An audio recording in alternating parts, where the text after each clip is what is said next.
नियमांचं पालन करून योग्य तो निर्णय घेतला जाईल, असा निर्वाळा दिलाय महाराष्ट्र विधानसभेचे सभापती राहुल नार्वेकर यांनी. प्रश्न काय होता तर त्या 16 आमदारांच्या अपात्रतेच्या सुनावणीचं काय. मित्रो, हा प्रश्न सर्वाधिक जर कोणाला सतावत असेल तो शिल्लक सेनेच्या उरल्या सुरल्या सैनिकांना. काय आहे, जर का हा निकाल लागला तर दोन गोष्टी होऊ शकतात. एक तर निकाल शिंदेच्या बाजून लागला तर हे उरले सुरले लोकही शिंदे गटात प्रवेश करून मोकळे होतील.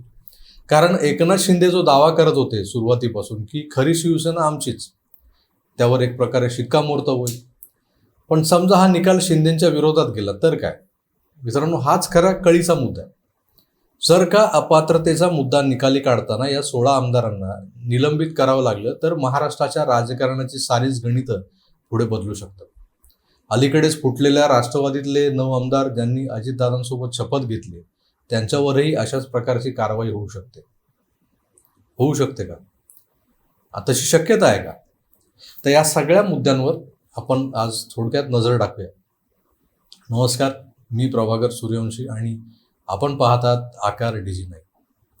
आपण शिवसेनेतल्या फुटीबद्दल बोलण्याआधी, त्या 16 आमदारांवर होणाऱ्या कारवाईबद्दल चर्चा करण्याआधी या क्लिप्स पाहूया. Party has not split clearly not. Party has not split at all. There is no split in the NCP. Please put this on record. पाहिलं, सुप्रियाताई स्पष्टपणे सांगताना दिसत आहेत की त्यांच्या पक्षात फूट पडलेलीच नाही. त्यामुळे पुढच्या कारवाया वगैरे सब छूट असणार आहे. त्यांना अजितदादांच्या गटात गेलेल्या आमदारांनी थोरल्या पवारांवर केलेली टीका सुद्धा आता आठवत नाही. पण आपण तर पाहिलंय आणि ऐकलंय की भुजबळांच्या कॉलेजमध्ये जो मेळावा झाला होता फुटीच्या नंतर लगेच, त्यात खुद्द अजितदादांनी तर सगळंच काढलं होतं.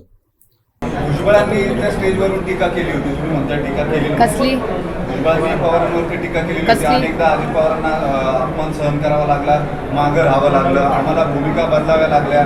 काय काका पुतणे करत होते ते आम्हाला कळत नव्हतं. अचानक कळतं, काहीतरी ठरवतात आणि मग आमच्याकडे निर्णय येतात. आता ही पण टीका नाही. आता ही टीका नाही, ही भुजबळ साहेबांच्या भावना आहेत आणि ते आदरणीय पवारसाहेब आणि दादा दोघांबद्दलचे आहेत. त्याच्यामुळे माझा विश्वास आहे भुजबळ साहेबांवर की माननीय आदरणीय भुजबळ साहेब त्यांच्या मनातल्या ज्या वेदना आहेत त्या नक्की दादा आणि साहेबांकडून क्लॅरिफिकेशन नक्कीच घेतील. तेवढे त्यांचे अनेक वर्षाचे संमत कुणावर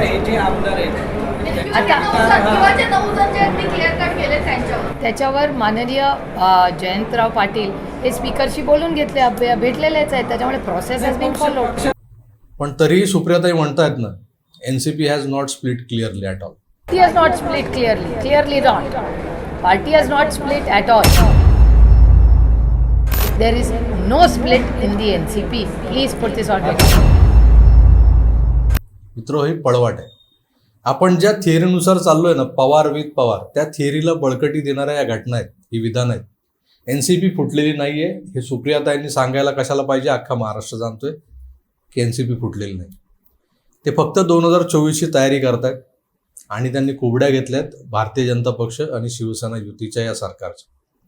तर दुसऱ्या बाजूला एकनाथ शिंदे गटाच्या त्या 16 आमदारांनी मिळून 6000 पानांचं एक बाड विधानसभा अध्यक्षांकडे सुपूर्द केलं, ज्याला ते त्यांचं स्पष्टीकरण म्हणतात.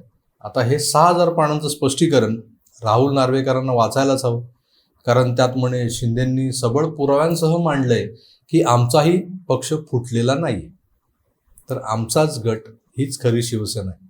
आता या 6000 पानी खुलाशातले ठळक मुद्दे काढण्याचं काम विधिमंडळ सचिवालयातले अधिकारी करतायत आणि जेव्हा हे काम पूर्ण होईल तेव्हाच या मुद्द्यांच्या आधारे सवाल जवाब होतील, सुनावणी होईल आणि या 16 आमदारांच्या अपात्रतेचा निर्णय घेतला जाईल. विधानसभा अध्यक्ष राहुल नार्वेकर कितीही बोलले की नियमांचं पालन करून योग्य वेळेत योग्य तो निर्णय घेतला जाईल, पण मला या योग्य निर्णयाच्या टायमिंगबद्दल अजूनही साशंकता आहे. कारण कायदेशीर प्रक्रिया म्हटल्या की त्यात पळवाटा या आधीच शोधल्या जातात. त्यानुसार एकतर ही सुनावणी लांबवण्याचा शक्य तितका प्रयत्न होणार आहे आणि उद्या सुनावणी सुरू जरी झाली तरी आमचा पक्ष फुटलाच नाही, आम्ही बंडखोर नाही, तर आम्ही अजून पक्षातच आहोत हा युक्तिवाद पुढे करत वेळ काढला जाणार आहे.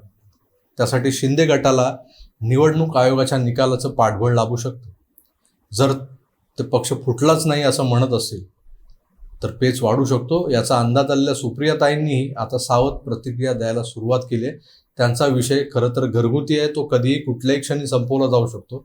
पण एकनाथ शिंदेसोबतच्या 16 आमदारांनी जे 6,000 पाणी स्पष्टीकरण विधानमंडळात सादर केले, त्यावरून शिंदेंच्या वकिलाची हुशारी समजून येते, एवढं मात्र खरं आहे. बघूया हे 6,000 पानाचं स्पष्टीकरण वाचून त्यातले ठळक मुद्दे काढून त्याचा अभ्यास करून नार्वेकर शिंदे गटातल्या आमदारांना कसं आणि कधी क्रॉस एक्झामिन करणार, त्यांची उलट तपासणी घेणार. तोवर हे प्रकरण चालत राहणार. मीडियाला दर 8-10 दिवसांनी नवी अपडेट मिळाली की ती त्यावर चर्चा करत राहणार. यात ते 16 आमदार निर्धास्त तर निश्चितच नसतील, त्यांच्यावरची अपात्रतेची टांगती तलवार कायम असेलच. पण इकडे अजितदादा गट मात्र निर्धास्त असणार आहे. असणार काय, आहेच निर्धास्त. कारण आधी त्यांच्या पक्षाचे संस्थापक अध्यक्ष आणि आता त्यांची लेक, त्या संस्थापक अध्यक्षांची लेक स्वतःच्या तोंडून बोलून राहिलेत की आमचा पक्ष फुटलेलाच नाही. Party has not split clearly. आता यावर आपण काय बोलणार, नाही का?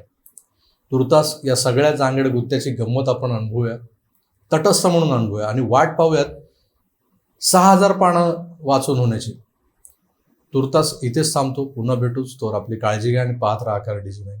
धन्यवाद. नमस्कार.